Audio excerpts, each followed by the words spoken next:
A 90% increase in purchases over 14 days without launching a single new advert or changing spend. That's what we were able to achieve for one of our brands by restructuring their ads. And in this video, I'm going to show you exactly how. We did this with one of our skincare brands, but the type of brand does not matter. You can take this structure and apply it to any D2C e-com ad account. We hadn't launched any new creative yet. The only thing we had changed was the campaign structure. So if you're running meta ads for a D2C brand, performance is failing, and you're searching Ads Manager for a setting you think you've missed, this video is for you. Because the problem is never a hidden setting. Your account may simply be structured for how Meta worked 18 months ago, not now, after the Andromeda rollout. I've spent more than 10 years working on over 50 e-commerce brands and managed more than £50 million in paid media, so I've seen what works and what doesn't. In this video, I'll show you the prospecting structure I use now, why I no longer default to one ad per ad set, how I group ads so Meta can learn, and how I give new creative a fair test. Then I'll take you inside the skincare account and show you exactly what we changed. Let me show you the entire idea before I explain why this works. This is the structure a lot of advertisers were taught. One sales campaign, then one ad set for every ad. So 20 ads becomes 20 ad sets. And sometimes those ads are then duplicated into even more campaigns so we can control every single variable. And to be fair, this did work. I used structures like this too. The problem is that the platform has moved on, but a lot of accounts have not. Every one of these boxes becomes another place to divide the budget, the conversion data, and the learnings. This is the foundation I prefer now. One core sales campaign focused on the hero product or the hero offer. Inside it, you can launch creative batches. A batch might contain 4 to 8 ads to begin with. It can be more, but the number is not the point. The point is that these ads belong together and that they are meaningfully different. So instead of 20 ad sets with one ad in each, you might have one ad set with 6 or 8 ads. Then when you have a genuinely new creative batch to test, you add another ad set inside the same core campaign. That is the first principle. Every separation has to earn its place. A new ad is not by itself a reason to create a new ad set. Andromeda is the reason this conversation matters, but I do not want to turn this into an engineering lecture. Andromeda is a part of Meta's ad system. In very simple terms, before Meta ranks which ad to show, it has to pull a smaller set of relevant ads from an enormous pool of possible ads. The system is getting better at matching these different ads it pulls to different people. And that means our job is changing. We are not trying to outsmart the platform with 50 tiny little boxes to check here and there. We are trying to give it a clean learning environment and enough genuinely different creative options to make those useful matches. A clean structure will not rescue a weak product, a bad offer, or a poor creative, but a fragmented structure can make it harder for a good creative to do its job. And just to be clear, Andromeda is not a switch you can turn on. There is no hidden settings saying use Andromeda. The question is whether your account structure is helping the system learn or getting in its way. So, what would I actually build? For a typical D2C brand, I would start with one core sales campaign. At the campaign level, I would normally use campaign budget, so Meta can allocate spend across the creative batches inside the campaign, and at the ad set level, I would optimize for the outcome I actually want, normally purchase, and I would start broad. Open audience, open placements. Then I would only restrict something when I have a clear business reason or strong data to support it. The first ad set is batch 1. Name it that at a glance so you know what is inside it. For example, batch 1, avatar, concept. Avatar here does not mean I am manually targeting that person in the ad set. It means the creative is speaking to that person.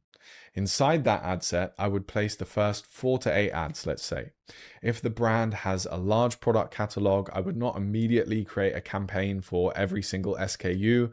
I would identify the hero product, hero range, or hero offer that has the best chance of working on Meta and build the foundation around that first. The smaller the budget, the more important that focus becomes.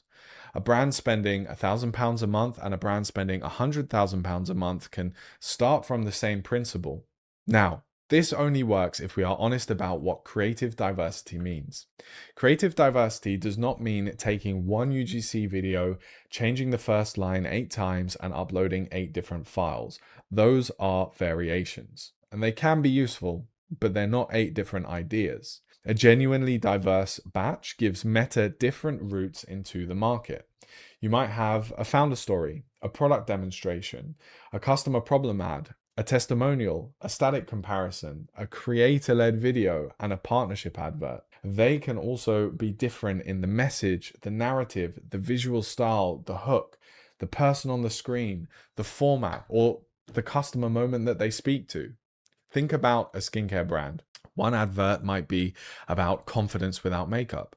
One advert might be about a frustrating morning routine. One might demonstrate texture and application.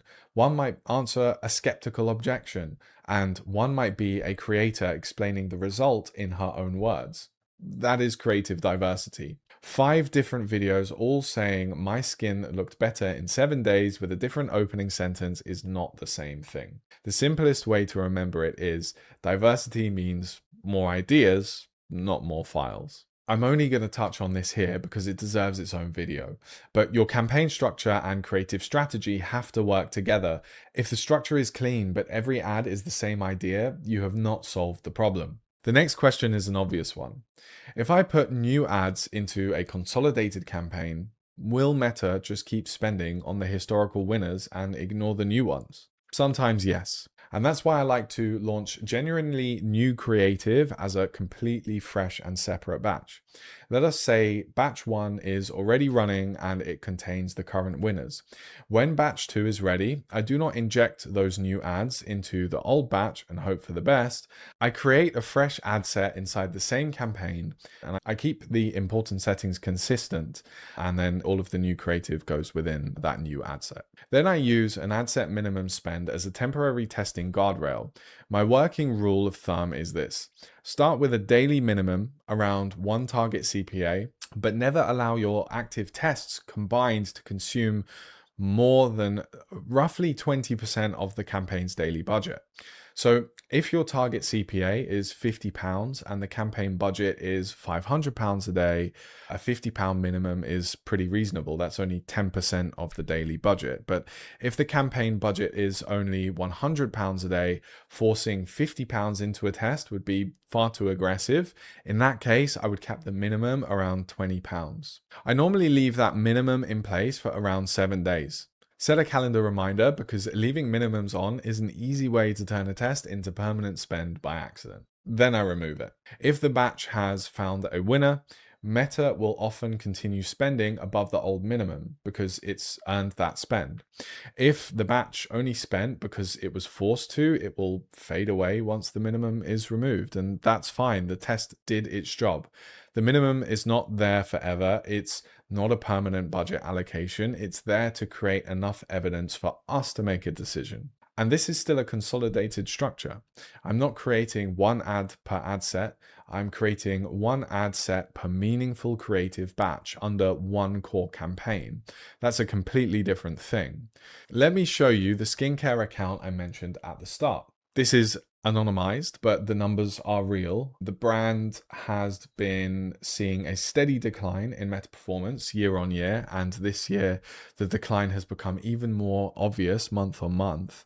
And we were already building a new UGC system for them, but before the content was ready, we restructured the account using the creative that was already available. So the old setup was many different ad sets and campaigns and tons of variations and no true creative diversity, versus the new ad setup or the new campaign structure, which was focused around simplifying the ads, reducing the ad sets to 2 ad sets with one main campaign, and focusing on high versus low price products. The key changes were consolidation, clearer creative grouping, and a structure that allowed the existing creative to compete in a cleaner environment. Now look at the comparison from July the 1st to the 14th of July versus the previous period. Purchases moved up from 19 to 40. Spend remained consistent. CPA halved. ROAS doubled. That's a 90% increase in purchases over 14 days. Now, This is one account, not a controlled laboratory experiment, and other variables can move at the same time. So I'm not saying a restructure guarantees a 90% increase in performance, but what I am saying is that we improved the foundation before introducing our completely new creative system. And that's exactly the sequence that I want. Fix the environment and improve the inputs. So after this video, open your ads manager and do this audit. First, write down the job of every active campaign and ad set in one sentence. Second, look for two elements doing the same job. If they are serving the same product, objective, and market, ask whether they really need to be separate. Third, identify the hero product or offer that should carry the prospecting foundation. Fourth, look inside each ad set. Are the ads genuinely different ideas, or are they small variations of the same thing? And fifth, protect a sensible amount of budget for each new creative batch. Then remove that protection after the test window and let the performance decide what survives. When you measure the change, look at the full outcome. Purchases, spend, CPA or MER, and profit where you can. Your goal is not to build the smallest account possible. Your goal is to build the simplest account that still reflects the real need of the business and allows for scale profitably. So there's no secret Andromeda setting. Start with a cleaner prospecting structure, group genuinely different creative ideas together, give new batches a fair controlled test, and add complexity only when it earns it. Simplify, diversify, and earn the complexity. Structure will give you a strong foundation. Creative will let you grow. If you got value from this video, drop a like and subscribe. It really helps us grow the channel. Feel free to comment any questions or connect with me on any of the channels. See you in the next one.